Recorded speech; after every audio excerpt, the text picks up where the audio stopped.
Hujambo mtazamaji wa Sky TV na karibu katika simulizi kuhusu wilaya ya Mbozi. Jina langu ni Mindi Josefu. Wilaya ya Mbozi ni miongoni mwa wilaya zilizopo mkoani Songwe. Wilaya hii inakadiriwa kuwa na wakazi wasiopungua 600,000 na asili ya wakazi wa wilaya hii wengi ni kabila la Wanyiha kwa 70%, huku makabila mengine wakikadiriwa kuwa 30%.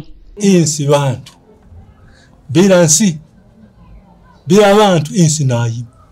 Upande wa mashariki imepakana na mkoa wa Mbeya, kaskazini imepakana na wilaya ya Songwe, magharibi imepakana na wilaya ya Mombo na kusini imepakana na wilaya ya Ileje. Mzee Martin Mwakioma anasimulia kuhusu wilaya ya Mbozi. Ilizaliwa mwaka gani na kwa nini iliitwa Mbozi? Mbozi, mtu alikuwa anaitwa Mwambozi. Huyo Mwambozi inasemekana alitoka sehemu za Umalila, Mbozi vijijini, yani Mbeya vijijini. Alihamia Mbozi Mission, ipo Mbozi Mission sasa hivi. Aliishi eneo lile kwa kipindi kirefu. Wazungu walipokuwa wanafika pale walimkuta huyo Mwambozi. Basi kwa jina lake ikatokea jina la Mbozi. Mbozi Mwambozi, lakini wenyewe wakafupisha ikawa Mbozi. Wilaya ya Mbozi ilizaliwa mwaka 1965. Ndipo ilipozaliwa na kupewa mkuu wa wilaya wa kwanza. Huyo mtu alikuwa anaitwa Richard Tupilike Mwakasege. Huyo ndiye alikuwa DC wa kwanza, lakini wakati ule hatuna hadhi ya halmashauri. Na kamji Kawawa kama kalikuwa mji mdogo minus automatic. Mwaka huo 1965 ndipo kwa mara ya kwanza tulipata mbunge wa kwanza wa kuchaguliwa. Kipindi kile kama wale ambao wanakumbuka, tulikuwa tunakuwa na alama ya jembe na nyumba, lakini haikuwa na maana tufuate jembe na nyumba. Lakini mbunge wetu wa kwanza alikuwa anaitwa Gilbert Gibson Nzo. Alikuwa mbunge wa kwanza 1965 mpaka mwaka 1970. Alikuwa mbunge wetu wa kwanza katika historia, nadhani ndio nasoma. Mwaka 1970 Gilbert hakuchaguliwa, alichaguliwa bwana Aloy Neasoni Ilande Twins. Baada ya hapo ni Festoni Marikebu Mkondia. Wakati huo ninapoongea Mbozi ilipokuwa inaitwa Mbozi, Momba ilikuwa haipo. Kwa hiyo tukisema mbunge wa Mbozi maana yake Mbozi unayojifahamu sasa hivi na Momba. Akaja mbunge bwana Jafet Sichona. Baada ya Jafet Sichona akaja Nzunda Nicholas. Baadaye bwana Haringa. Baada ya Haringa ndio Godfrey Zambi.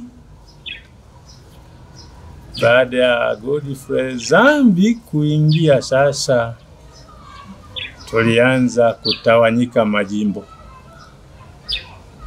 Ilizaliwa jimbo la Momba na jimbo la Mbozi. Ni ndani ya Mbozi pia kuna jimbo la Vwawa. Hili nalo limetokana na nini? Vwawa linatokana na mto unaitwa Vwawa. Lakini kwa nini Vwawa? Wanyiha Vwawa, unapodimba wale wanapika sijui wanadimba watoto pale. Watoto wadogo kwa Kinyiha wanaita akutereha. Bakutere hi Vwawa, wani wanadimba pale. Sasa na mto unatoka pale kule wanakodimba, wasoka wanasema Kuvwawa ndio chanzo cha mto. Wilaya ya Mbozi ina majimbo mawili yaliyogawanywa kwenye uchaguzi mkuu wa mwaka 2015 jimbo la Vwawa lenye kata 18 na jimbo mama la Mbozi lenye kata 11 na kufanya idadi kuwa kata 29.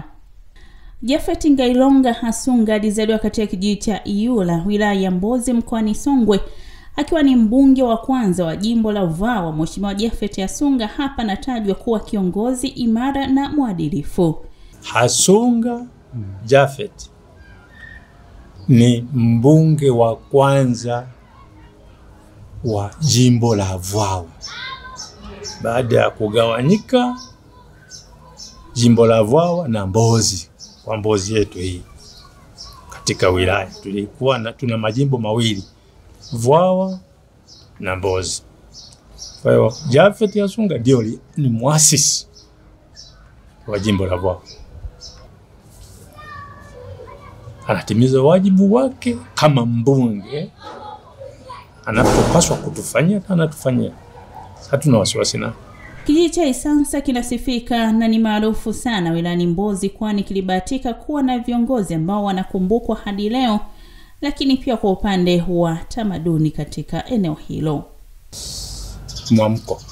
Mwamko wa siasa ya ujamaa. Kijiji cha Isansa walibahatika kuwa na viongozi ambao walikuwa wamewahi fanya kazi serikalini. Tulikuwa na mbunge wa kwanza katika wilaya ya Mbozi, alikuwa anaitwa Gilbert Nzoa. Yeye amewahi kuwa mbunge wa kwanza, lakini pia alikuwa mkuu wa wilaya maeneo mengi. Sasa katika swala la ujamaa na kujitegemea aliwekeza sana kule kwake kama mfano.